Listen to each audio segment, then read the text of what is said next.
The hour of men who don't quit. Got your own 3 a.m. thoughts? Drop them in the comments or hit us up, because this is where men speak their minds. When the world is quiet, the grind speaks loud. 3 a.m. thoughts, built to move the crowd. Late night grind, no fear in sight. 3 a.m. thoughts where men ignite. Built in silence, forged by might. Rise with the moon on the night. The clock says 3 a.m., but the journey's just starting. Thanks for tuning in to the 3 a.m. Thoughts Podcast. Remember, real men reflect, rise, and rebuild. Subscribe, and let's keep grinding. Truth don't sleep, and neither do we. 3 a.m. thoughts where real ones meet. Thanks for tuning in. And remember, this is powered by AI, where AI meets reality. Ever get that feeling like something's just, I don't know, off about the internet? Yeah. Today we're going to be diving into the dead internet theory, Okay. which might explain that kind of that creepy suspicion. Right. And we've got, let me see here, we've got some Reddit threads, YouTube deep dives, even a whole Wikipedia page on this thing. It's really fascinating how this idea has gone from those like niche forums to, mainstream discussion these days. Right. It really says something about, just this unease Yeah, that people have about the online world. totally. So for our listener who might not be familiar, Sure. what is the dead internet theory? Like, in a nutshell. Well, the core idea is that a huge chunk of what we see online, the posts, the comments, even the content, Right. might be driven by bots and AI, Yeah. not actual humans. Whoa. And this creates a kind of illusion of activity and engagement. Okay, so it's not that the internet is literally dead, but more like, I don't know, populated by digital ghosts? Exactly. Yeah. Yeah, and it gets even more unsettling when you consider the role of algorithms. Right. The dead internet theory suggests these algorithms are shaping what we see, feeding us content that fits a particular narrative, Oh, wow. maybe even manipulating our beliefs and behaviors. Okay, that's where it gets really creepy. Yeah. But let's get specific, because this is where it starts to feel less theoretical and more like our everyday experience. Absolutely. Let's take that incident on the Wholesome Memes subreddit. Okay. A bot ban led to a massive drop in activity. Really? Yeah. And what's interesting here isn't just the scale of the bot presence, Right. but what it says about how different communities might be artificially inflated. That makes you wonder what's the real size of some of these online communities. Exactly. And then there's YouTube. Oh yeah, YouTube's a whole other can of worms. Right? We've got entire YouTube channels racking up millions of views that are entirely AI generated. Yeah. So are we unknowingly consuming bot-made content all the time? That's crazy. It really blurs the lines between human creativity and machine output. It's kind of like that unsettling feeling when you realize a customer service rep is actually a chatbot. Right. Except this is happening on a much larger scale. Exactly. Yeah.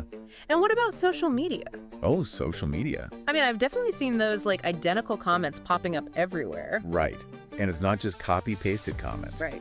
Think of Brian, the AI persona on Facebook, dispensing relationship advice. Oh, yeah.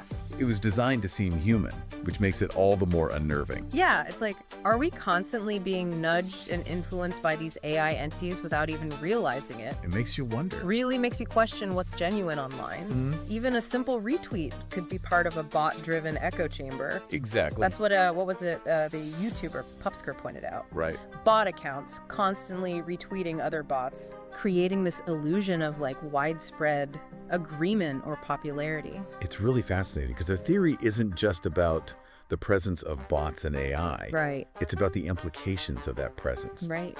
If we can't tell what's real and what's manufactured, Yeah. what does that mean for trust online? Totally. Especially when you think about things like news and political discourse. Yeah, it's not just about cat videos anymore. This Right. is affecting how we form opinions, how we see the world. Yeah. And what about the psychological impact? Oh, yeah. I mean, could all this interaction with non-human entities be contributing to a sense of, I don't know, like digital loneliness? Very good question. Like we're surrounded by noise, but not real connection. That's a valid concern. Yeah. If our online experiences are increasingly artificial, Right. what does that do to our sense of community? Our ability to form genuine bonds? And beyond the individual level, Yeah. there's a societal impact to consider. What if bots and AI are shaping public opinion, Wow. influencing elections, Oh, wow. even manipulating political discourse? Okay, so we've gone from a creepy feeling to some pretty serious potential consequences. Right. But before we spiral into full-blown dystopia, Sure. let's break down these implications a bit more. Okay. What's the most crucial thing for our listener to understand about how the dead internet theory affects their online life right now? Well, I think the most immediate impact is on how we evaluate information online. Okay. The dead internet theory forces us to be more discerning, more critical of what we see. Right. We can't just assume that engagement equals authenticity anymore. So how do we do that? I mean, how can we even tell what's real anymore? Right. Are there any red flags we can look for? Absolutely. There are some telltale signs that can kind of hint at bot activity. Okay. For example, accounts with generic usernames or profiles lacking personal information are often suspect. Look for those posting repetitive content or comments that seem out of context. Ah, so those accounts spamming amazing content on every YouTube video. Exactly. That might be a clue. Another thing to watch out for is the language used.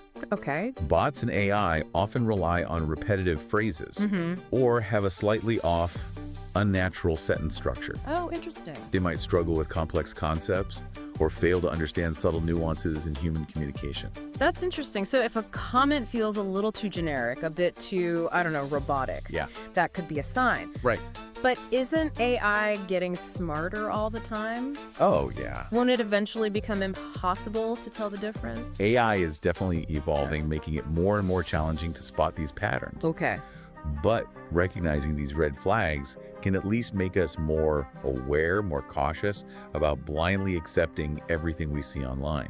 So it's about developing like a healthy skepticism, becoming more like internet detectives. But what can we do if we suspect we're dealing with a bot or AI-generated content? I mean, beyond just being aware. Well, the first step is simply to disengage. Okay. Don't feed the algorithm by liking, commenting, or sharing. Gotcha. You can also report the account to the platform if you think it's violating their terms of service. Right, right. And in some cases, like when a bot is spreading misinformation or harassing others, maybe even publicly calling them out can help. Absolutely.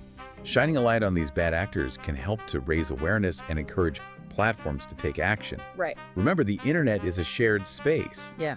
and we all have a role in maintaining its integrity. That brings us to a really important question. If this theory is right, and bots and AI are becoming increasingly sophisticated, Right. what does that mean for the future of online communities? Yeah. Will we all end up in these isolated echo chambers, interacting only with algorithms? It's a complex issue. Some experts believe we're headed towards a more fragmented internet, where genuine human interaction becomes more precious, concentrated in smaller niche communities. Like those old school forums where people with shared interests could connect and have meaningful discussions. Exactly. Without all the noise and manipulation. But what about those who want to engage with the broader online world? Right. Is there any hope for finding authentic connections there? That's where media literacy and critical thinking become crucial. Okay. We need to be more discerning about the sources we trust, the accounts we engage with, and the information we consume. So it's not just about spotting bots, it's about developing a whole new set of skills for navigating this increasingly complex digital landscape. It's almost like we need a new digital etiquette guide or something. I think you're right. The dead internet theory, while unsettling, can be a powerful call to action. Right. It encourages us to be more conscious, more deliberate about our online interactions. Instead of passively consuming whatever the algorithms throw at us, we can actively shape our online experience. Right. We can choose to support platforms and creators who prioritize authenticity and genuine connection. And we can demand greater transparency from tech companies about how they're using bots and AI. Right. Remember, The internet is a tool. Yeah. And like any tool, it can be used for good or ill. Right. The choices we make today will shape the future of the digital world. Okay, so we've talked about how to spot bots, what to do about them, and the broader implications for online communities. Right. But what about the AI-generated content itself? Yeah. That seems even harder to detect. It is. I mean, AI is getting so good at mimicking human creativity. Yeah. How can we even tell if what we're reading or watching was made by a person or a machine? You're absolutely right. Yeah. AI is becoming incredibly adept at generating text, music, even art. Really? It's getting harder and harder to spot the telltale signs of machine creation. So are there any clues, anything we can look for to tell if a piece of content has that human touch? One thing to watch for is inconsistencies. Okay. While AI is getting better, it can still stumble when it comes to factual accuracy or maintaining a consistent voice and style. Right. Look for logical gaps or factual errors that a human writer would be less likely to make. Right, like if a historical article mentions something that happened in the future, Exactly. you know something's off. But remember, AI is constantly learning and improving. Right. So those obvious errors are becoming less and less common. Gotcha. Another clue might be the emotional tone. Okay. AI often struggles to convey genuine emotion or connect with the audience on a deeper, more nuanced level. So if an article feels a bit flat, lacking that human touch, that could be a red flag. Potentially, yeah. But isn't that subjective? It is, yeah. I mean, some human writers might have a more detached style too. You're right. There's no foolproof method. Okay. It requires a combination of observation, critical thinking, and even intuition. It's like we're becoming online detectives, carefully scrutinizing every piece of content for clues. Yeah. But as AI gets more advanced, won't this become like an impossible task? It's certainly a challenge. Oh. But it's important to remember that not all AI-generated content is bad. Oh, okay. There are many positive applications for AI, Right. from automating tasks to generating personalized recommendations. Okay. It's about using this technology responsibly and ethically. That's a good point. It's not about demonizing AI, it's about understanding its capabilities and limitations. Right. We need to be aware of the potential for manipulation, but also recognize the opportunities it presents. Exactly. It's about finding that balance. Yeah. And ultimately, it comes back to our choices. Okay. We can choose to be passive consumers of whatever the algorithms throw at us, Right. or we can actively engage, question, and demand more from our online experiences. This has been a fascinating exploration of the dead internet theory, but it feels like we've only scratched the surface. Yeah, definitely. There's so much more to unpack here. Absolutely. Like if we're surrounded by this simulated world of bots and AI-generated content, Right. does it even matter if it's real anymore? It really makes you think about what authenticity even means online. Right. Like if a bot writes a poem that moves you, does it matter that it wasn't written by a human hand? That's the philosophical heart of this whole debate. Right. Some argue that genuine human connection is irreplaceable, that true creativity stems from the human experience. Right. Others say we need to adapt to this evolving reality, Okay. embrace the blurring lines between human and machine. So are we heading towards a future where that distinction becomes meaningless? Where we can't even tell if we're interacting with a person or a sophisticated AI? It's certainly a possibility. Wow. Given the rapid pace of AI development, Right. whether it's a positive or negative development depends on your perspective. Okay. Some might see it as a dystopian future, where human connection is lost in a sea of artificiality. Others might embrace the potential for new forms of creativity and collaboration between humans and machines. This dead internet theory really pushes us to confront some uncomfortable questions Right. about what it means to be human in a digital age. Yeah. It makes you wonder if our online interactions are increasingly mediated by AI. Does that change how we see ourselves, how we relate to each other? It's a profound question. Yeah. The internet has always been a reflection of ourselves, a digital mirror to our hopes, fears, and desires. Right. As AI becomes more integrated into this landscape, Right. it's inevitable that it'll shape our perceptions of reality, our understanding of ourselves and the world around us. This whole conversation has been a bit of a mind bender, but incredibly insightful. I'm curious, after diving deep into this theory, Sure. what's your personal take? Do you think the dead internet theory is an accurate portrayal of the current internet? Or is it more of an overblown conspiracy theory? I think there's definitely truth to some of its observations. Okay. The prevalence of bots and AI online is undeniable. Right. And their potential to influence our perceptions and behaviors shouldn't be underestimated. Right. However, I'm hesitant to embrace the most extreme interpretations. Okay. The ones that paint a picture of complete digital desolation, where human connection is all but extinct. So it's not about declaring the internet dead, Right. but recognizing that there's a growing presence of artificiality that we need to be mindful of. Exactly. It's about finding a balance. Okay. We need to be aware of the potential risks, the manipulation, the erosion of trust, but we also need to remember that the internet is still a powerful tool for connection, creativity, and collaboration. It sounds like the key takeaway here is not to despair, Right. but to be proactive. Yeah. To become more discerning consumers of information, to actively shape our online experiences. Absolutely. Right. We can choose to support platforms and creators that prioritize authenticity and human connection. Right. We can demand greater transparency from tech companies about how they use AI. Right. And we can each make a conscious effort to engage with the online world in a more mindful, critical way. It's a call to action for all of us who value genuine human interaction and a vibrant, diverse online community. Yeah.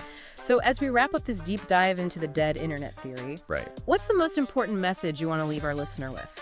I think the most crucial thing to remember is that the internet's not a static entity. Right. It's constantly evolving, shaped by the choices we make. We have the power to influence its direction, Okay. to determine whether it becomes a sterile wasteland of bots Right. or a thriving ecosystem of human connection and creativity.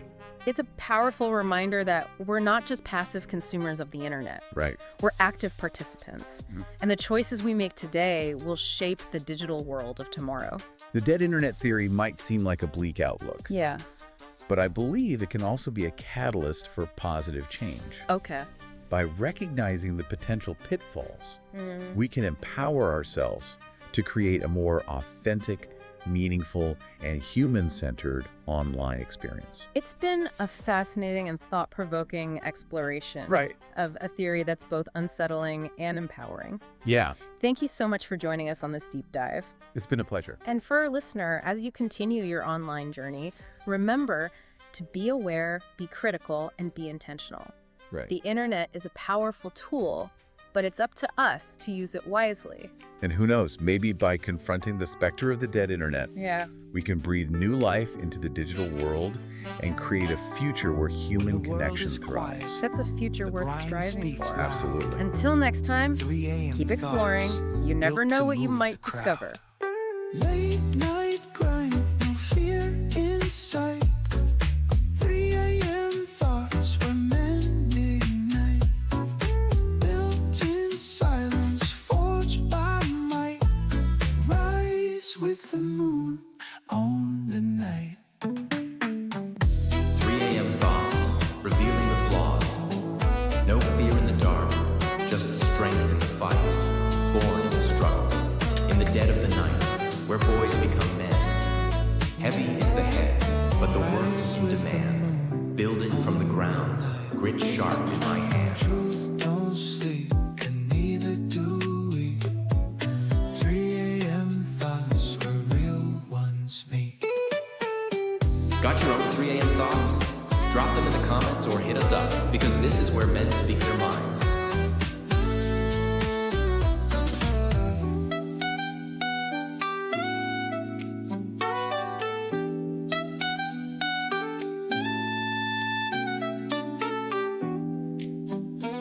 Thanks for tuning in. And remember, this is powered by AI. Subscribe and join the movement, because freedom begins in the mind.